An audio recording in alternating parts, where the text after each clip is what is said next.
Oke. Assalamualaikum warahmatullahi wabarakatuh. Waalaikumsalam warahmatullahi wabarakatuh. Kembali lagi bersama saya Muhammad Fajri dan rekan saya Jihandika Hakam Irsyadi. Ya, insya Allah kita datangkan seorang vendor dari perusahaan makanan ya. Perusahaan makanan yang insya Allah kita akan tanya-tanyakan apa-apa aja yang harus diperhatikan ya saat mencari vendor. Dan untuk menarik vendor, intinya itulah tips-tips mencari vendor. Untuk seperti itu, untuk kelanjutannya mari kita tanyakan kepada ahlinya. Ya, Kang Jihan, untuk tips-tips paling pertama yang kita harus perhatikan tuh sebagai vendor, biar kita mau begitu untuk menjalin kerjasama kepada mitra. Apa yang harus kita persiapkan?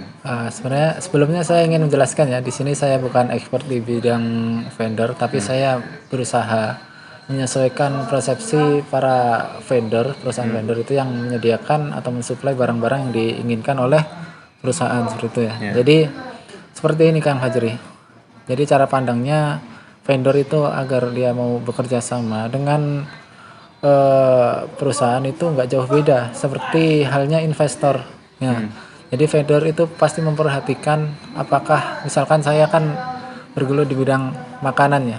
Jadi yang pertama yang sangat dilihat itu menu yang dibuat oleh perusahaan itu apa sih kira-kira. Nah kemudian apa yang dapat kita tawarkan, apakah barangnya itu mengalami kelangkaan atau scarcity atau seperti itu.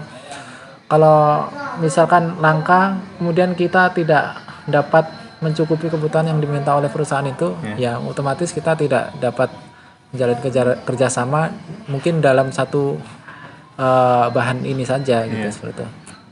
Kemudian yang kedua, apakah perusahaan ini dia itu dalam pembayarannya kepada vendor itu amanah. Amanah itu penting ya, dilihatnya dari apa? Dari bagaimana sih dia memperlakukan vendor itu selayaknya seperti mitra yang sangat kenal gitu lah. Jadi kalau misalkan ada perusahaan yang baru memulai kemudian dia tidak menghargai vendor yang menjadi mitranya itu saya rasa vendor tidak akan mau memberikan kerjasama kepada dia seperti itu. Meskipun dia mempunyai modal yang besar gitu. Jadi kepercayaan itu penting ya? Penting. Mahal.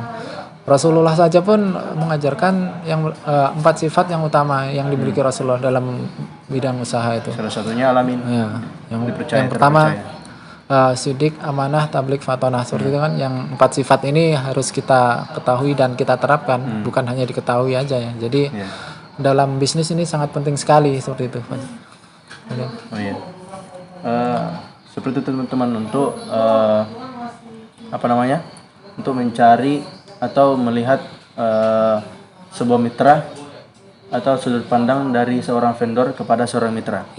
Nah kemudian seperti ini kan Jihan, saya mau tanya lagi, kalau misal kejadian terjadi kelangkaan barang seperti itu, apakah mempengaruhi kepada kuantitas atau seperti apa?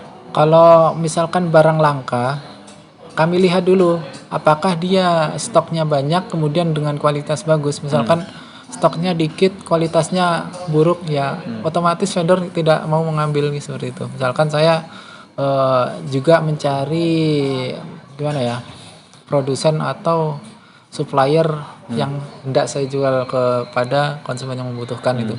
Pastinya saya memberikan